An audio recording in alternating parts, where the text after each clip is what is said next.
The government, in their characterization, does not say that anybody did any of these things non-consensually. What do you make of that? I make of that as being a big flaw already in the government's case, which the defense was quick to point out. Even if he was engaging in this alleged conduct, there was no allegation or no statement in that indictment saying that any of these alleged victims or alleged witnesses willingly participated in some of these acts that people find offensive, that are sound to be offensive.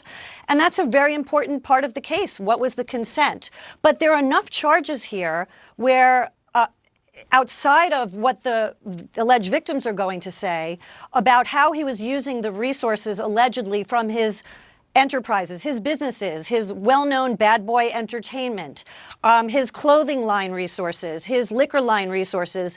Allegedly, there were funds used from that resources to engage in this alleged prostitution activity across state lines. And that's why it's a federal case, because it's across straight lines. So there are some problems that the defense has brought up originally, but it seems like, just from reading this 14-page indictment, that there is enough physical evidence to perhaps get a conviction in this case. We shall see. These are allegations. So you got this New York defense attorney sitting down with Jake Tapper on CNN. And as a defense attorney, she was highlighting some of the flaws that she see in the case as far as what was consensual, what wasn't consensual, you know, and he might get some wins on shit like that, because everybody he dealt with ain't gonna come out and cry victim. Though they are many female witnesses. They didn't say how many, but they say it's several. But the case got so many layers. This case is so multifaceted and it's still ongoing. So it's going to be more layers on top of what we already know. And what's consensual and what wasn't consensual, that's petty compared to some of the other aspects of the case.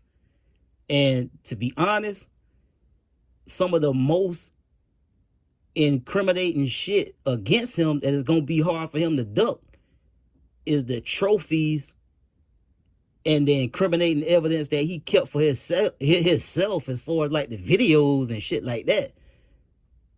That's the shit that's going to really fuck him, no pun intended. Because that's evidence that they got out of his house. The videos, or I don't know if them shit's on VHS tapes. I don't know what the hell that nigga had. Hard drives. They got it all. So whether or not he argued what was consensual and what wasn't consensual, what about all this other shit that you recorded and kept? Like what about that shit? That's what's gonna be hard for him. That's gonna be the hard part for him to get past, because he kept so much incriminating shit, and they got it. So that's what it is, man. Y'all tell me what y'all think, man. Y'all be smooth.